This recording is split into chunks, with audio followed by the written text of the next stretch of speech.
Y sabemos que en esa ciudad fue donde más tiempo el apóstol Pablo estuvo pastoreando y predicando. La obra comenzó de una forma un tanto extraña, ¿no? Porque dice la Biblia que el apóstol Pablo ya había estado una primera vez en Éfeso, pero no había predicado. Después de años vuelve y dice que conoció a un pequeño grupo de hermanos y les hace una pregunta. ¿Os acordáis la pregunta que el apóstol Pablo le hace a este grupito pequeño de hermanos? Creo que eran 12. ¿Os acordáis? ¿Alguien os suena? Todo esto está en Hechos capítulo 19, por si os interesa un poquito más conocer la historia, ¿no? Bueno, la pregunta que el apóstol Pablo les hace es: ¿cuándo recibisteis el Espíritu Santo? Interesante la pregunta, ¿verdad?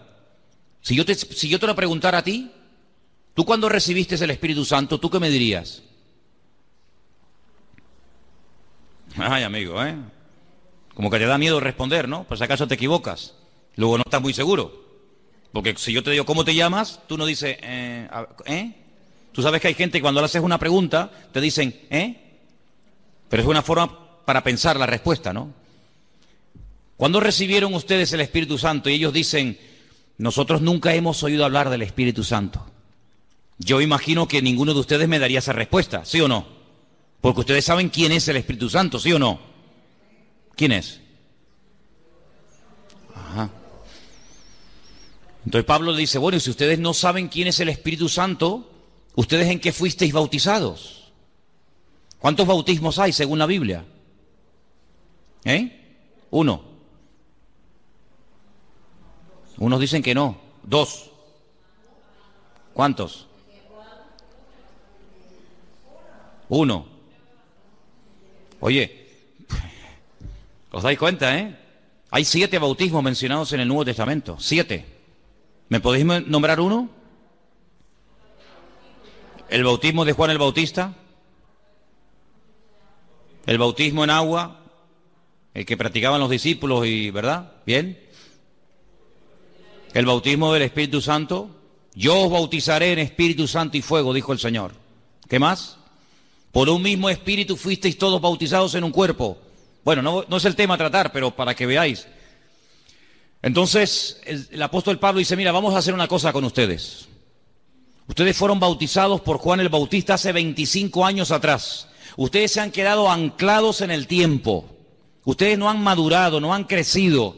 Ustedes viven de una experiencia que tuvisteis, que fue muy bonita, pero forma parte del pasado hace 25 años. Y el creyente no puede vivir de los recuerdos, de la gloria pasada, sino tiene que vivir en una constante renovación, ¿sí o no?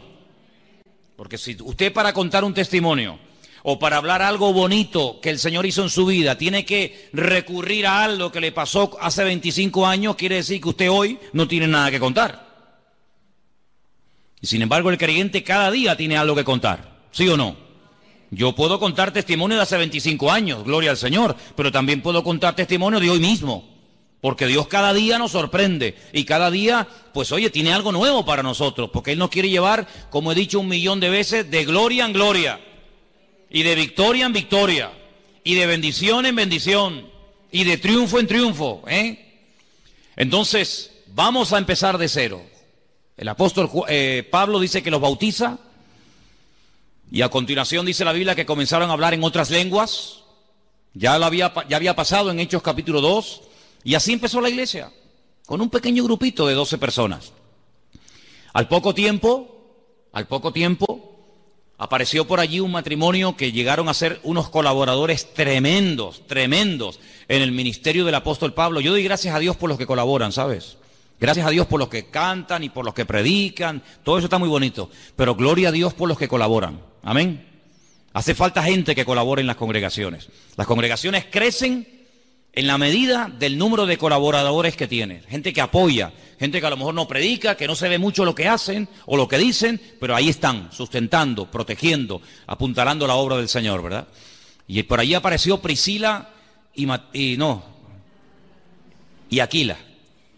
Priscila y Aquila, un matrimonio. Oye, ¿será casualidad que haya puesto primero Priscila y luego Aquila?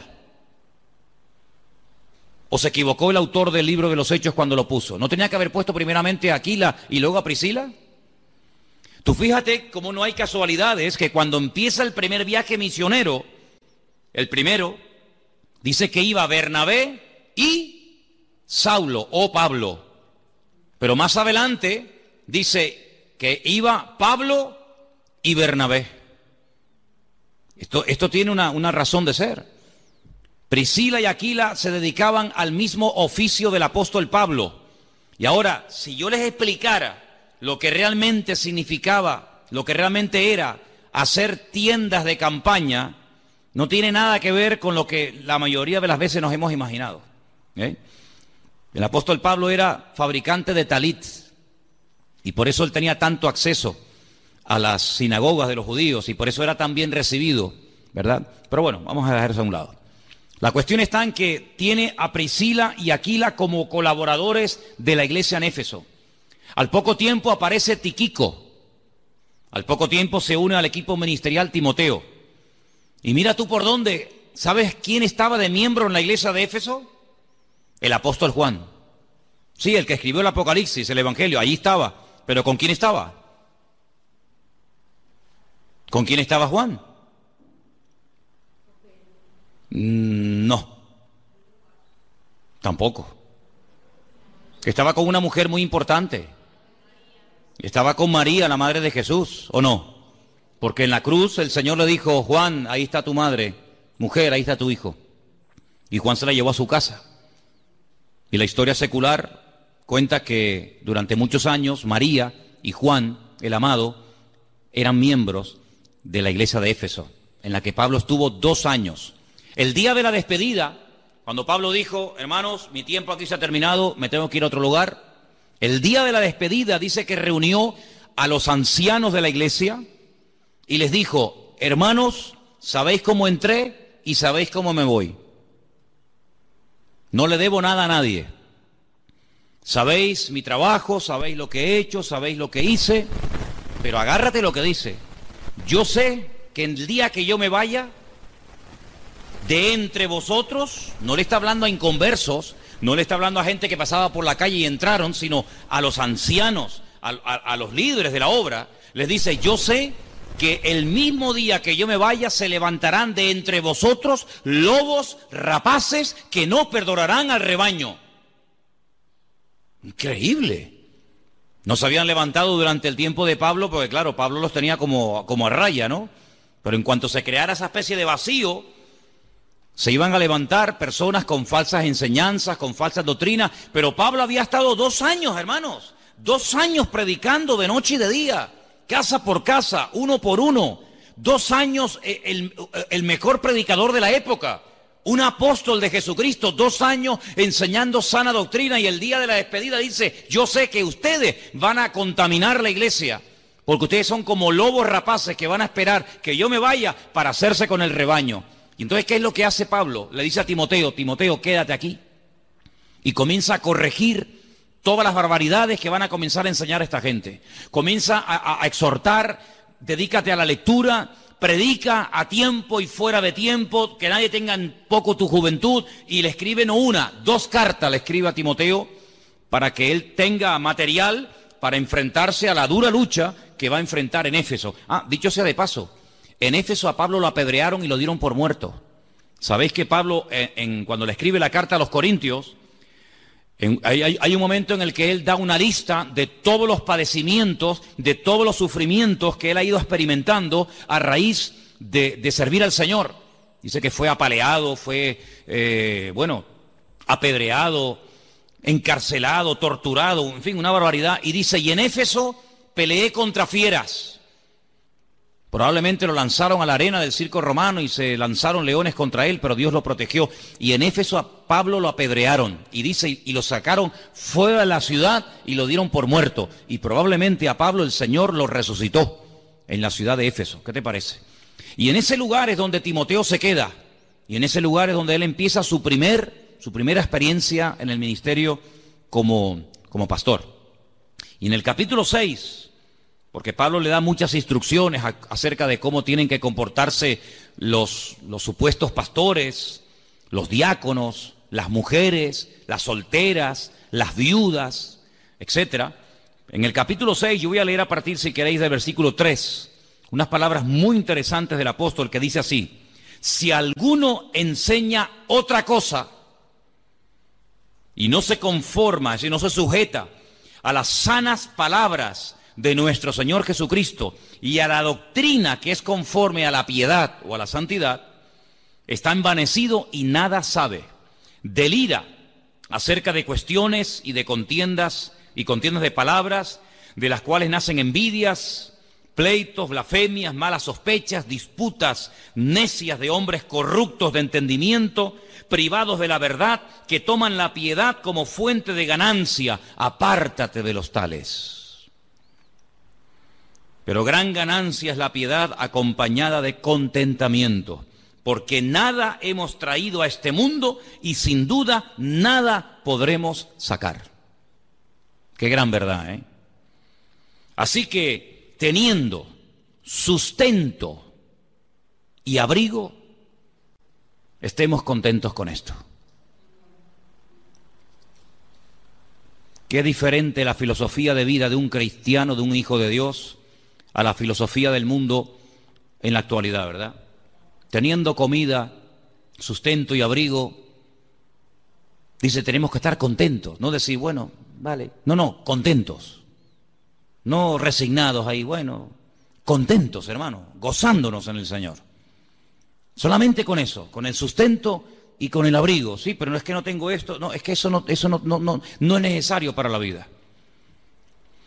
Y sigo leyendo en el versículo 9, porque los que quieren enriquecerse caen en tentación y lazo, y en muchas codicias necias y engañosas que hunden a los hombres en destrucción y perdición. No hay nadie que hable más claro que Pablo y Santiago acerca del peligro de dejarnos seducir y atrapar por los bienes materiales y por el tener y tener y tener, y cuanto más tienes, más quieres. Porque, hermano, el no tener tiene un límite. Sí. Si no tengo comida me muero de hambre, ese es el límite. Pero el tener, ¿qué límite tiene? No hay límite para la avaricia, no hay límite para tener, y ahora quiero tener esto, y mañana quiero tener lo otro, y no hay un límite, porque siempre habrá algo nuevo que no tienes y te gusta tener. Pero la palabra de Dios nos enseña que nosotros no tenemos que entrar en ese juego, en esas vanidades absurdas de tener y tener y tener y tener y tener, sino que teniendo, como acabamos de leer, sustento y abrigo, estemos contentos con esto. Hoy ha habido gente en el mundo que ha muerto de hambre, hermanos. Hoy, sí, hoy mismo. Mientras tú y yo estamos aquí en la iglesia, alabando a Dios, y gloria a Dios, y aleluya, y cada uno con la suya. Pues hoy ha habido gente en el mundo que ha muerto de hambre. ¿Qué te parece? En pleno siglo XXI, que haya gente que muera de hambre, con toda la comida que se tira, con todos los recursos que hay, pues sí, hermano, todavía hay gente que muere de hambre. Y esta noche habrá gente que duerma a la intemperie. Mira Nepal, mira el terremoto ese tremendo. Dice que ya van como, no sé, 5, 6, 7, 8 mil, bueno, y aparte nunca sabrán los que realmente murieron, porque por esas aldeas, a esas altitudes, quién sabe cuánta gente vive allí. Se desmoronó la montaña y tú te crees que te van a poner a contar los muertos. Olvídate. Tremendo, ¿no? Tremendo, ¿no? Y nosotros esta noche, gracias a Dios, podremos dormir en una cama y tranquilos y cubiertos. Así que, hermano, ¿cuántos motivos tenemos para darle gracias a Dios? Amén. Amén. Y ahora viene un versículo que es tremendo, ¿no? Dice, porque raíz de todos los males es el amor al dinero.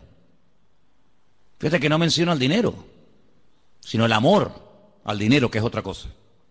El cual, codiciando algunos, fíjate lo que dice aquí, se extraviaron de la fe. Luego la habían conocido, habían experimentado el amor del Señor. Capaz que hasta servían al Señor. Dice, pero se extraviaron de la fe. Y fueron traspasados de muchos dolores.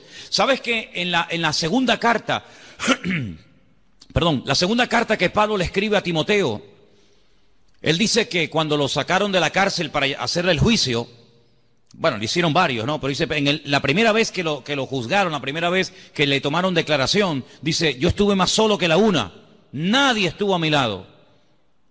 Dice que un tal Alejandro, que era uno de los que viajaban con ellos, predicando y fundando iglesias y levantando la obra del Señor, dice que se le fue. Y encima se le fue causándole unos problemas terribles. Y después menciona un tal Demas, que es mencionado en otras cartas, no solamente en la carta de Pablo a Timoteo. sino nosotros también. Y dice, y Demas me ha dejado, dice, amando a este mundo. Es decir, el mundo lo arrastró, lo atrajo como un imán, de tal manera que dejó a Cristo, dejó el ministerio, dejó la predicación, lo dejó todo, porque el mundo le lanzó el guante y lo atrapó. Y este era uno de los que se dedicaba a predicar la palabra, uno de los que viajaba con Pablo. Y con Pablo, dicho sea de paso, no viajaba cualquiera, no viajaba cualquiera. De hecho, todos conocemos el incidente, ¿verdad?, que hubo en cierta ocasión ya en el primer viaje misionero entre Pablo y Marcos. ¿Sabéis o no? Dice la Biblia que, bueno, llegó un momento en el que Pablo viajaba con Bernabé, y Bernabé se llevó a su sobrino, a Juan Marcos, el que después escribiría el primer evangelio que lleva su nombre. Y dice que a la primera de cambio, cuando comenzaron, en fin, las persecuciones, las luchas, en fin, las cosas a ponerse duras y difíciles, Juan Marcos se volvió y los dejó. Y en el segundo viaje misionero, cuando Pablo, en vez de ir por mar, quiere ir por tierra, visitando las iglesias que habían fundado en el primer viaje y aparte yendo a otras latitudes, Bernabé dice, bueno, vamos a llevar otra vez a mi sobrino. Y Pablo dice, esta vez no. ¿Por qué? Porque nos abandonó. Y Bernabé seguramente habrá dicho, bueno, pero vamos a darle una segunda oportunidad. Perdonen la expresión, metió la pata en el primer viaje, se asustó. Era demasiada presión, demasiada responsabilidad. No estaba firme, no era maduro para aguantar esto, pero bueno, vamos a darle una segunda oportunidad. Y Pablo que no, y Bernabé que sí, y Pablo que no, y Bernabé que sí, y Bernabé y Pablo dicen, pues mira, yo no puedo trabajar más contigo. Y Pablo dice, pues muy bien, pues vete. Y dice la Biblia que Bernabé cogió a su sobrino, a Marcos, y se fue a la isla de donde él era, a Chipre. Y Pablo dice, bueno, pues yo me voy con Silas. Silas, que también en la Biblia aparece con el nombre de Silvano, que era el que les escribía las cartas. Porque Pablo las dictaba y él las escribía y luego las firmaba. Y la Biblia pues nos dice que se separaron durante años y no volvieron a trabajar juntos. Fíjate lo exigente que era Pablo, que como la liaras una vez, cruz y raya, se acabó. Contigo no se puede contar para esto por lo menos. Después de muchos años sabemos que Pablo le dijo a Marcos que viniera a la cárcel a visitarlo y tal y cual, pero si Demas viajaba con Pablo es porque había pasado el filtro. Porque a Pablo no se la daban con queso, a Pablo no se le colaba cualquiera. Pues a ese que viajaba con Pablo, a ese que sirvió al Señor en el ministerio juntamente con Pablo, dice que lo abandonó por amor a este mundo. Así que no solamente una persona que no es pastor y que no sirve al Señor, digamos, a tiempo completo puede ser en un momento determinado engañado y atrapado y engañado por el mundo, sino que también pastores. Y gente que servía al Señor lo abandonan. Y tengo que decir lamentablemente que yo he conocido, no muchos, gracias a Dios, no muchos, pero he conocido 3, 4, tal vez 5 pastores que por los negocios hablaron con sus respectivas congregaciones que se iban a dedicar un tiempo a los negocios, iban a ganar dinero y que con ese dinero iban después a financiar la obra y la obra iba a estar mucho mejor y abandonaron el ministerio y nunca más volvieron. Y algunos de ellos me llamaron en su momento para pedirme mi opinión, qué opinaba yo, y les dije, ni se te ocurra dejar de servir al Señor por los negocios, porque la Biblia dice que ninguno que milita, si ninguno que está en el reino, enrolado en el ejército de Dios, ninguno que milita se enreda en los negocios del mundo. Los pastores no hemos sido llamados para hacer negocios. Déjaselo a las ovejas. Déjaselo a los miembros de la iglesia que se dediquen a esas cosas, pero los pastores no estamos para hacer negocios de ningún tipo. A mí me han propuesto negocios, pastores de aquí de las islas. Oye, mira que hay este negocio que tú puedes ganar mucho dinero y con ese dinero pagas el alquiler de la iglesia y con ese dinero no sé qué. Digo, no se te ocurra nunca más volverme a llamar para ofrecerme tal cosa. Y algunos querían insistir y les tuve que hasta casi decir, mira, si me vuelves a llamar por esto te cuelgo el teléfono. Yo tengo prohibido categóricamente dedicarme al mundo de los negocios, porque yo soy una persona que ha sido llamada exclusivamente para servir al Señor. Yo no voy a dejar de servir al Señor ni de pastorear porque vaya a ganar mucho dinero. Es que yo no estoy en esto por dinero, yo no estoy en esto. Ayer Elena y yo hablamos, nosotros hemos vivido en la península sin ser pastores, como evangelistas itinerantes, viajando por aquí, yendo por allá, sin recibir ni un solo centavo, y hemos vivido por fe, no solamente antes de venir aquí, sino en otras ocasiones. Sabemos lo que es vivir por fe totalmente, totalmente. Sé lo que sabemos lo que es sentarnos a la mesa con el plato vacío y orar y tocar a la puerta y el Señor suplirnos. Sé lo que es viajar horas y horas. Por eso te decía el otro día, David, que tu testimonio me impactó cuando veías que la gasolina del coche, ¿no?, subió. Y, hermano, yo venía de Barcelona un día. Yo me fui de Galicia, 1200 kilómetros, Pontevedra, Barcelona. Prediqué durante una semana y cuando regresé, en esa congregación no me habían dado ni un centavo me habían dado, y volvía con las manos vacías. Y sé lo que es dormir dentro de un coche en una gasolinera, y sé lo que es llevar durante horas y horas y horas la lucecita naranja de la reserva y decir, Dios mío, que no llego, pero contigo sí llego, Dios mío, estírala, y llegar, y sabemos lo que es eso, ¿no? Pero no es una tentación, no debería ser una tentación para una persona que sirva al Señor, tampoco para un cristiano, pero para uno que sirva al Señor menos todavía, no debería ser una tentación el tema económico, porque la Biblia dice, y lo vuelvo a repetir, que el que milita no se enreda en los negocios de esta vida. Y además de eso, hay una amonestación tremenda que hemos leído esta noche, que dice que el amor al dinero es la raíz de todos los males.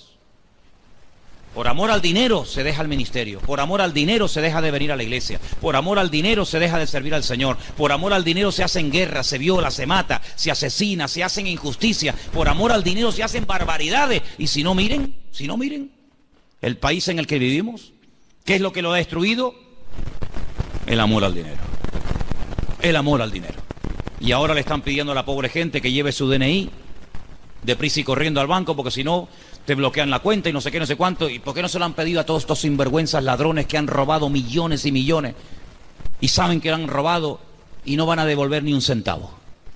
Ese es el mundo en el que vivimos, el amor al dinero, ¿verdad? Y ganan sueldos alucinantes que ni en toda la vida tú y yo vamos a vivir, pero quieren más y más y más. Y ya tengo 1 millón y quiero 5, y tengo 5 y quiero 100 y quiero 100. Miren al yerno del rey. ¿Qué más podía pedir ese muchacho? Casado con la hija del rey de España. Tenía su vida garantizada ya para siempre, él, sus hijos, sus nietos, pero la avaricia, el tener más, y una casa, y el otro, y lo otro. El amor al dinero, dice la Biblia, es la raíz de todos los males.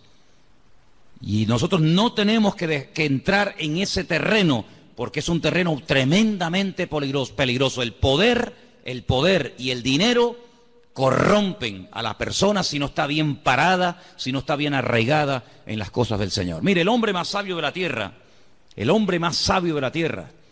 que fue Salomón, según nos cuenta la Biblia, en el libro de Proverbios, capítulo 30. Proverbios, estamos en el Antiguo Testamento, si queréis yo os lo leo. Versículos 8 y 9, dice unas palabras tremendas.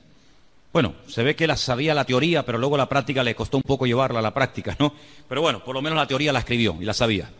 Proverbios 30, 8 y 9 dice: 2 cosas te he demandado, no me las niegues antes de que muera. Vanidad y palabra mentirosa aparta de mí. No me des pobreza ni riqueza. Son los 2 extremos, ¿no?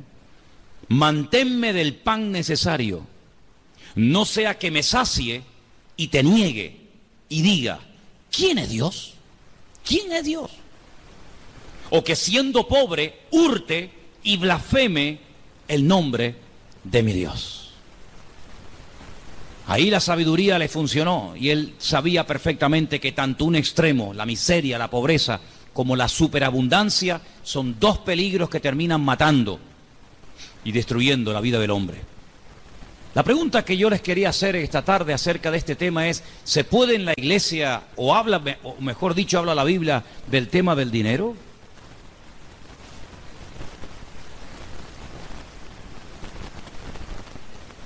Hola.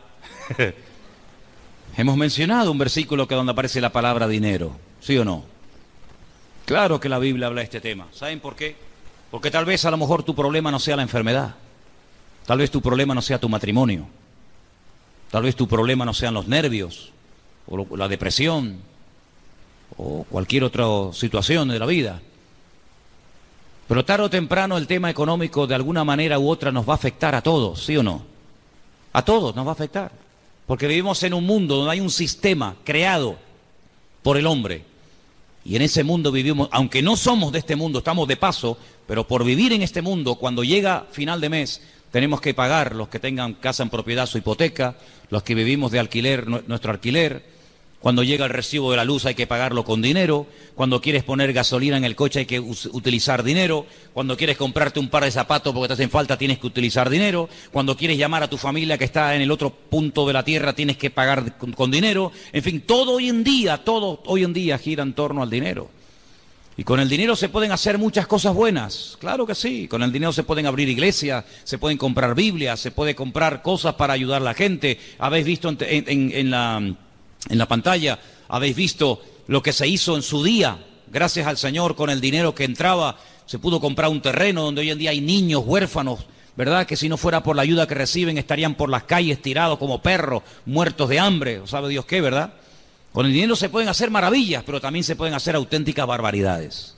Auténticas barbaridades. Fíjate tú, hermano, que el día que el Señor Jesucristo resucitó, y los fariseos y los escribas y los sumos sacerdotes sabían que había resucitado, porque ellos sabían perfectamente que el testimonio de la guardia romana era un testimonio fidedigno. Ellos sabían perfectamente que la resurrección se había producido, pero no querían aceptarla. No querían decir, oye, nos hemos equivocado, hemos matado al Mesías y al final era quien él dijo que era, el Mesías, y ha resucitado. Bueno, vamos a pedirle al Señor perdón. No. Inventaron un rollo, inventaron una historia y le ofrecieron a los soldados romanos dinero para que dijeran, si os preguntan, ¿qué pasó? ¿Qué pasó con el cuerpo de Jesús? ¿Resucitó? ¿No resucitó? ¿Qué fue? Dice que los sobornaron, les dieron dinero para que le dijeran a la gente, no, es que nos quedamos dormidos. Fíjate, 16 soldados romanos nos quedamos dormidos. Vinieron de noche sus discípulos, pasaron por encima de nosotros, rodaron la piedra, antes cortaron el sello romano, sacaron al muerto fuera y no nos hemos enterado.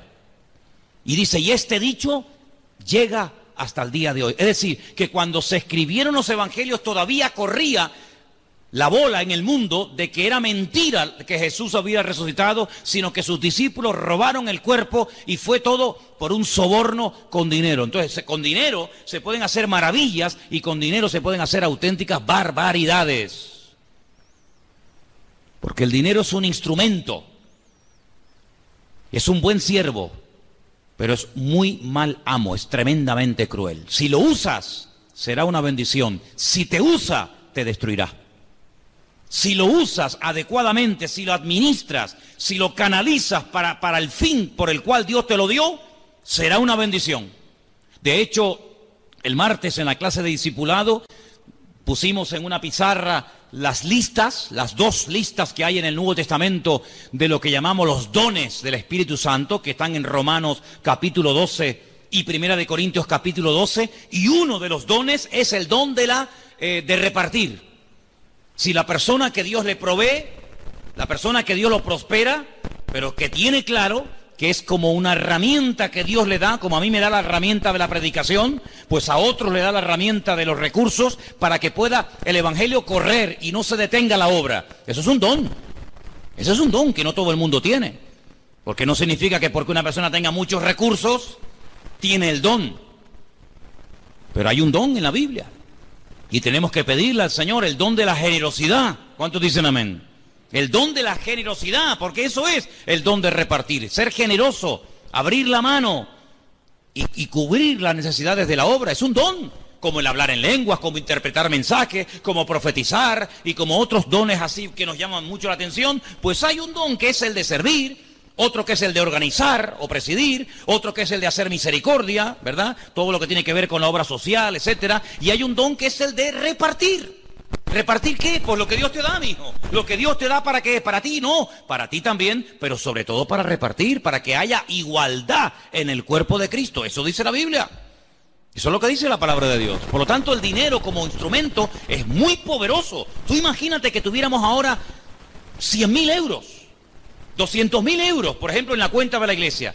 Yo mañana mismo me voy a alquilar un local. ¿Dónde? Me voy a alquilar una Candelaria, que no hay iglesia, me voy a La Laguna, que no hay iglesia.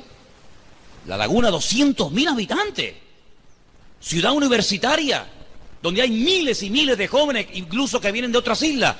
Pues yo me voy mañana con el equipito de sonido que nos regalaron, con las sillas que nos regalaron, y me alquilo un local en Laguna y pongo fuera iglesia, vida nueva, tal, culto, martes y sábado por la tarde.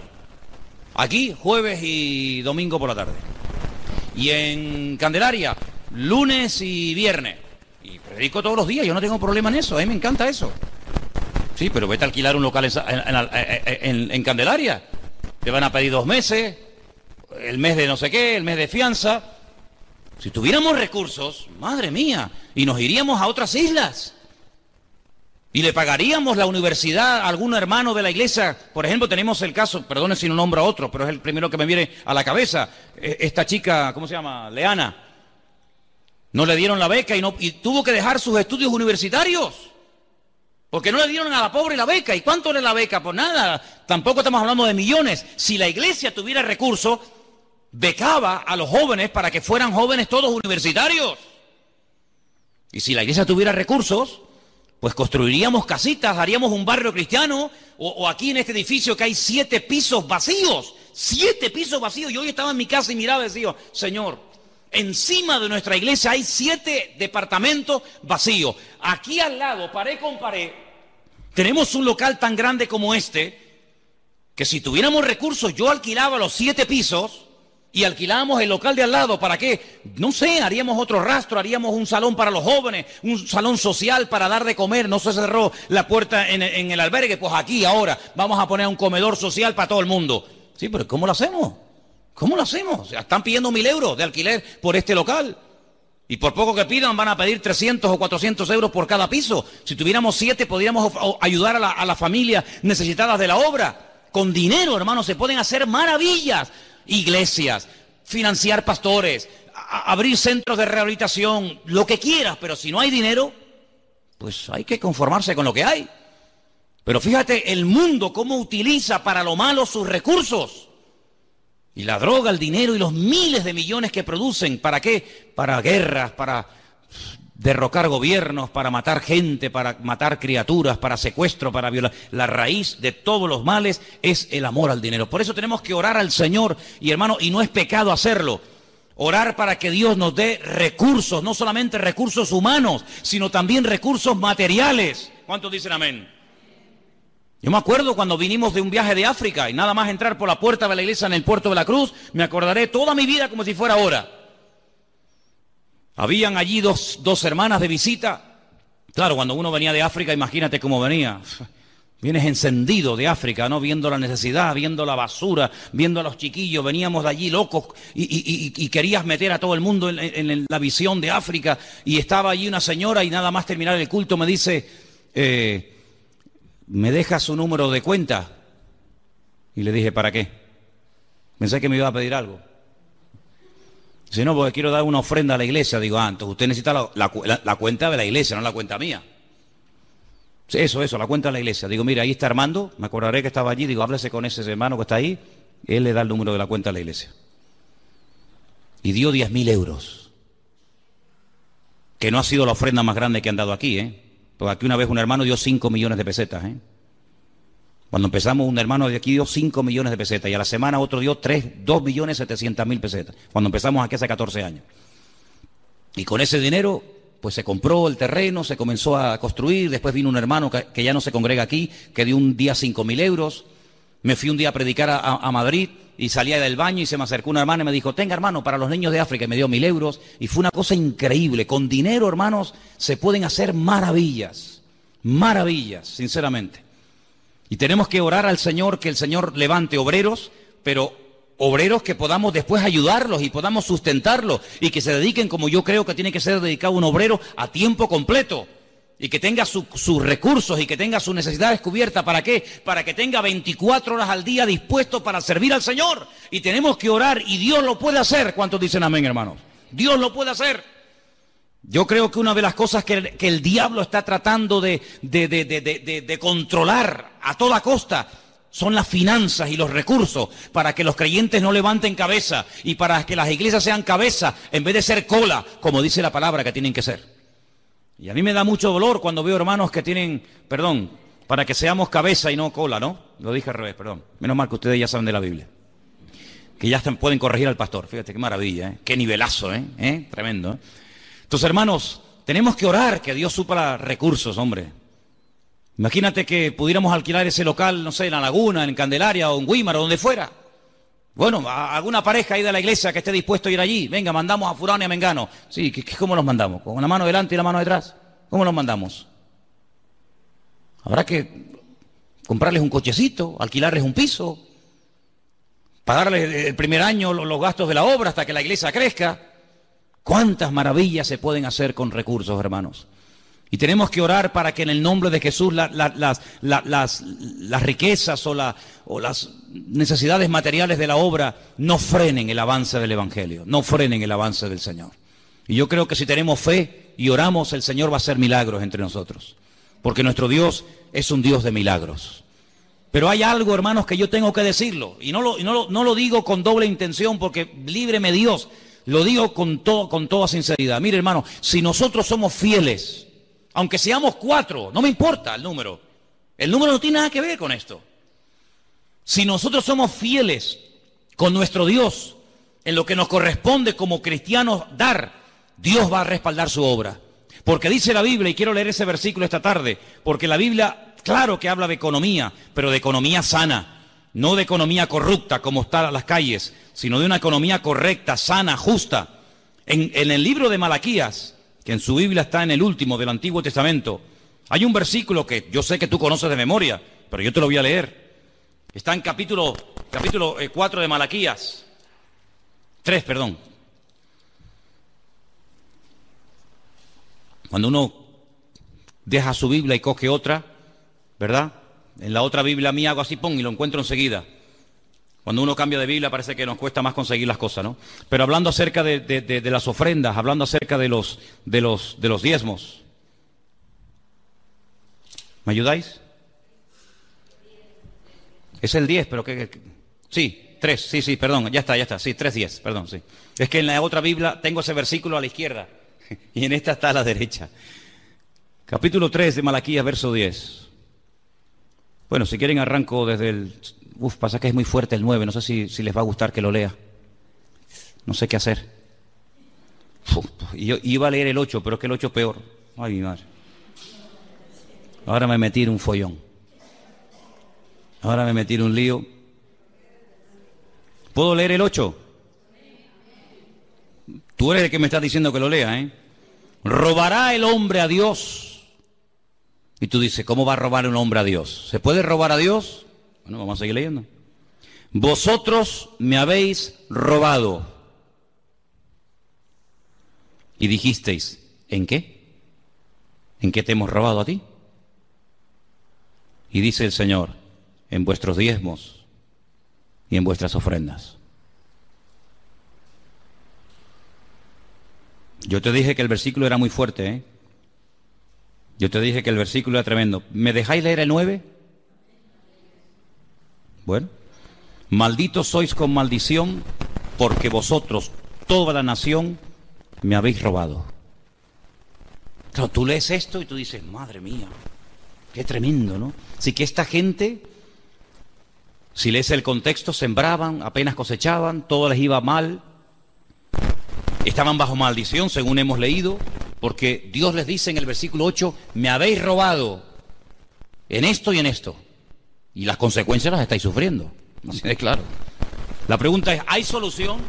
¿Hay remedio? Siempre hay solución, hermano. Siempre hay remedio. Siempre. Cuando el Señor apunta con su dedo y señala en una dirección hacia algo que estamos haciendo mal, no lo hace para condenarnos, sino lo hace para decirnos, oye, pero si quieres, puedes salir de este callejón sin salida. Sí, estáis mal, estáis bajo maldición, lo habéis hecho fatal, pero la solución la da en el verso 10, que era el que yo en un principio quería leer, pero te leí el 8 y el 9 porque tú me diste permiso para leerlo. Traed todos los diezmos al alfolí. ¿Sabéis lo que era el alfolí? Porque si leo una palabra y no la entendéis, ¿para qué sigo? El alfolí era una caja, un cajón grande, con una especie de ranura, como una hucha gigante, ¿vale? Traer todos los diezmos al cajón, traer todos los diezmos a la hucha. Por eso, dicho sea de paso, sabéis que hay muchas huchas que tienen forma de cerdo. Es un cerdito con una rajita arriba, ¿sí? ¿Y por qué tienen forma de cerdo? Porque los que daban el diezmo eran los judíos. Las naciones paganas no pagaban el diezmo, pero los judíos daban el diezmo. ¿Y cómo llamaban a los judíos? Cerdos. Y era un insulto. De ahí vienen las huchas con forma de cerdito. Traed los diezmos al alfolí, haya alimento en mi casa. Y ahora dice algo tremendo, que no lo dice sobre otro tema, pero sí sobre este. Probadme ahora en esto. Si no, os abriré las ventanas de los cielos, derramaré sobre vosotros bendición hasta que sobreabunde. Además, verso 11, reprenderé también por vosotros al devorador, y no destruirá el fruto de vuestra tierra, ni vuestra vid en el campo será estéril, dice el Señor de los ejércitos. Y todas las naciones os dirán, bienaventurados, porque seréis tierra deseable, dice el Señor de los ejércitos. ¿Cómo empieza el versículo?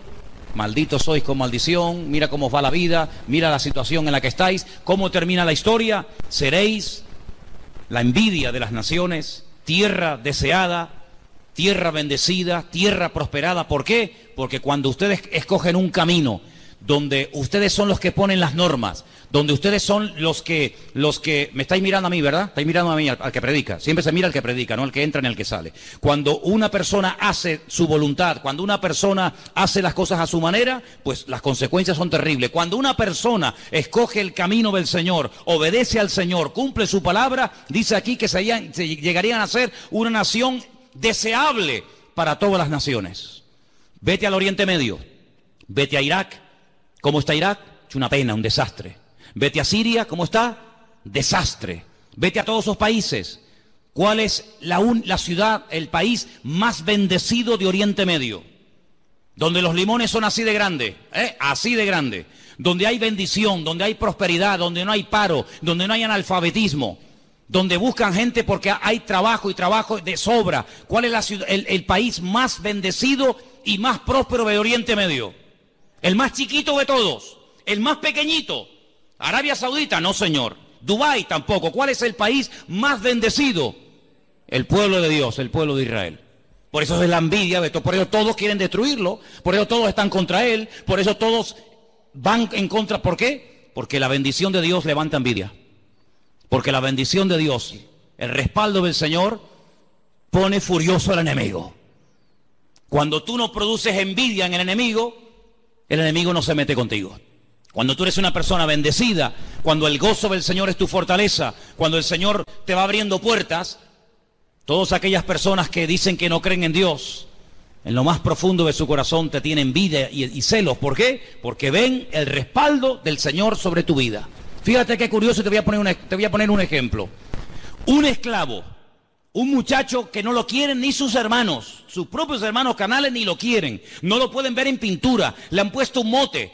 Antiguamente, aquí había gente que se conocía más por el mote que realmente por su nombre propio. Ahí viene el soñador, unos celos, una envidia terrible, todos los hermanos, desde el más grande hasta el más pequeño, contra su hermano José. ¿Por qué? Porque es un chico bendecido.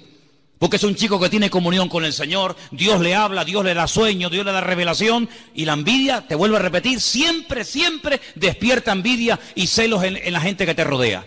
¿Qué es lo que quieren hacer? Matarlo, acabar con su vida, lo meten en un pozo, lo quieren matar de hambre, lo quieren matar de sed. Rubén dice, no, vamos a hacer algo, vamos a venderlo porque ya matarlo es muy duro. Pero bueno, y cuando vayamos a la casa y nuestro padre nos pregunte por nuestro hermano, ¿qué le decimos? Si él lo mandó. Y ahora cuando vayamos nosotros y José se queda aquí, ¿qué le decimos? Bueno, inventamos una mentira.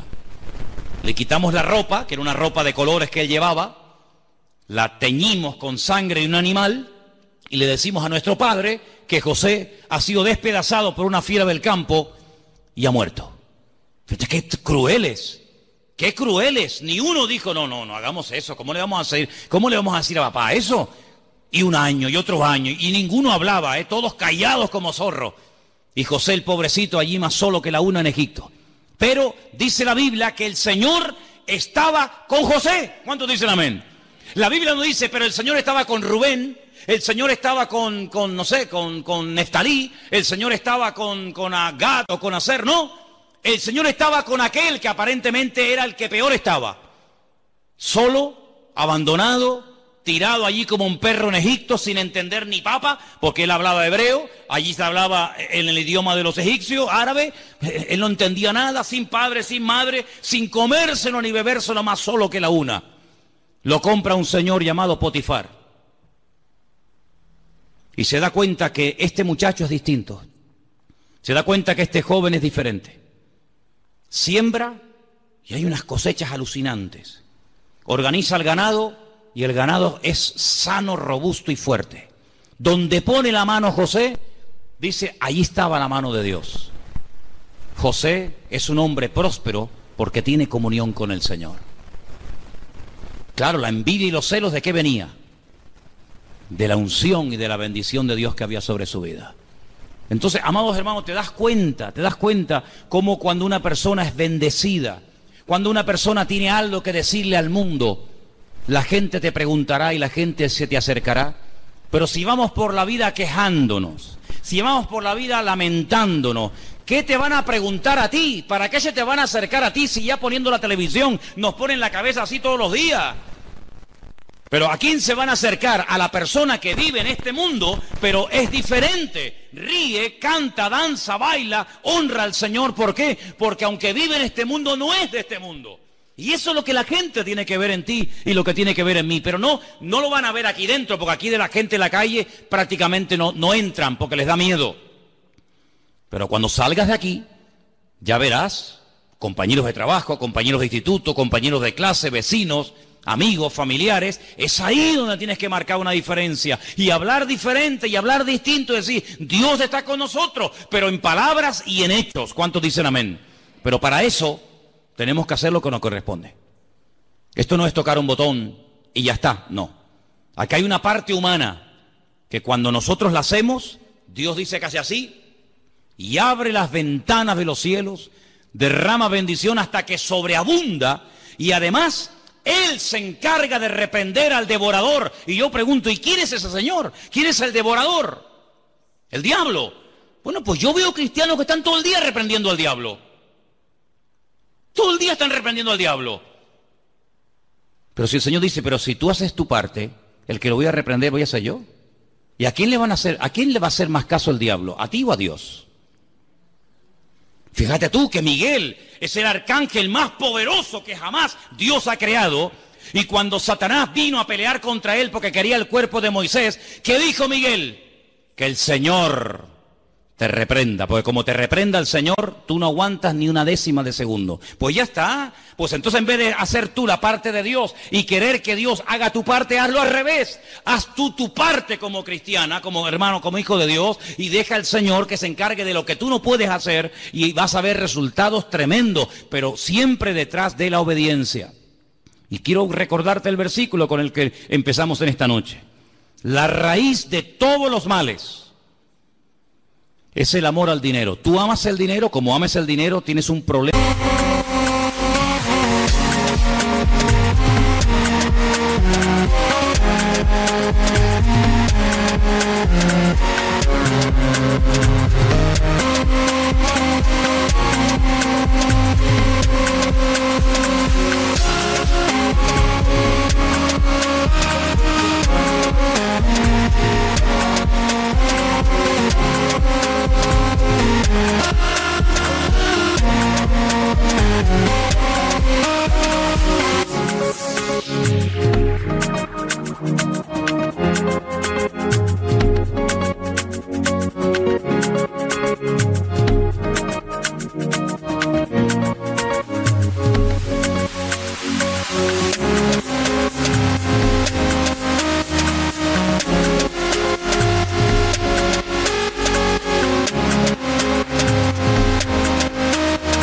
Terrible en tu vida.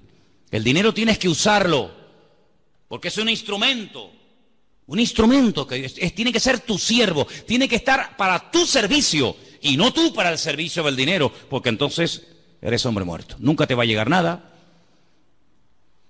Tendrás, como dice la Biblia, saco roto, que meterás la mano y nunca hay nada. Pero cuando uno tiene el contentamiento del Señor, tú te das cuenta de que cada día es una bendición de Dios. Dicen los judíos, y termino, no por trabajar más se gana más. Dicen ellos, no por trabajar más se gana más. Tampoco por trabajar menos Dios te va a proveer lo que tú necesitas. ¿Qué es lo que hacen ellos? ¿Qué es lo que hacen con el tema económico? Ellos lo que hacen, cuando empieza el año, oran y le encomiendan al Señor todo el año. Se comprometen con sus ganancias, con sus entradas, cada uno en su proporción, a darle al Señor su diezmo y su ofrenda, y no se afanan, no se agobian por trabajar más o por hacer más, no, sino que ellos dicen, si yo me comprometo con el Señor a hacer mi parte cuando me corresponda, todo lo que yo necesite desde el principio del año hasta el final, todo me vendrá porque yo estoy haciendo mi parte. ¿Cuánto tenemos que aprender de muchas personas que no tienen mucho de lo que nosotros tenemos hoy en día, pero han descubierto un secreto? Haga usted su parte y olvídate de estar agobiado y venga, y venga, y venga, que no por trabajar más vas a ganar más, sino que Dios te va a dar lo justo y necesario siempre y cuando tú hagas la parte que te corresponde. Pregúntate esta noche, ¿tú estás cumpliendo con tu parte? Ya te lo he dicho en la Biblia, si quieres lee más. La Biblia está llena de capítulos y capítulos que hablan acerca de la economía del reino. Cómo hay que hacerlo, cómo no hay que hacerlo, cómo hay que ofrendar, cómo hay que diezmar, dónde hay que hacerlo, dónde no hay que hacerlo. La Biblia está llena de esos sabios consejos. Si nosotros hacemos nuestra parte, nunca el Señor nos defraudará. ¿Cuántos dicen amén? Vamos a orar. Cierra tus ojos ahí donde estás. Y ahora tú eres el que tienes que preguntarte estas cositas. Señor, ¿estoy cumpliendo contigo? ¿Estoy haciendo tu parte? ¿O soy un avaro? ¿Sabes que al avaro la Biblia lo llama idólatra? Avaro, idólatra. ¿Por qué? Porque el que es avaro, el que cree que es dueño de todo cuanto tiene, en cierto sentido está adorando y está sirviendo a algo, en este caso al dinero. Y nosotros tenemos una orden que dice en la palabra, al Señor tu Dios adorarás y a Él solo servirás. Usted no tiene que servir a otras cosas, sino solamente al Señor. ¿Le está sirviendo? Ponga al Señor en primer lugar en su vida, hermano y hermana. Fíese de Dios. Cumpla usted con su parte. Y yo le aseguro que Dios le va a sorprender más de lo que usted se puede imaginar. Y en esta tarde queremos darle gracias al Señor por su bendita palabra, que siempre exhorta, siempre anima, siempre habla nuestra vida. Te pedimos, Señor, en el nombre de Jesús, que tu palabra ahora produzca el fruto para la cual ha sido predicada, para la cual ha sido traída esta tarde a este lugar. Toca nuestros corazones, rompe cualquier atadura, cualquier apego, Señor, al dinero o a cualquier otra cosa, y que solamente adoremos y sirvamos a nuestro Dios. A nada ni a nadie más. Y también queremos unirnos en esta noche a favor de la vida de nuestra hermana Rosy, allí en el puerto de la Cruz. Señor, tú eres el Dios todopoderoso, nuestro sanador, nuestro médico divino. Nuestra vida está en tus manos, tú la das y tú la quitas. Tú la alargas o tú la acortas, según es tu voluntad. En esta tarde oramos con fe, con toda la seguridad del mundo, de que la vida de Rosy te pertenece a ti, Señor.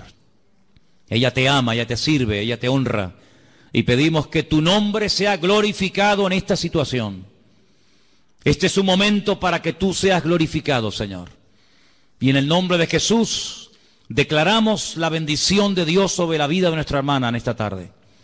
Donde quiera que se encuentre, te pido que ahora tu mano se pose sobre ella y haya un consuelo, un aliento, un milagro de parte tuya, Señor. Aceptamos tu voluntad, cualquiera que sea, tú lo sabes. Pero el anhelo de nuestros corazones es verla sana, verla totalmente libre y restablecida de esa enfermedad. Pero todo está bajo tu control, nada se escapa de tu control. Por eso, Señor, oramos con paz, oramos con la fe y con la seguridad de que todo obra para bien.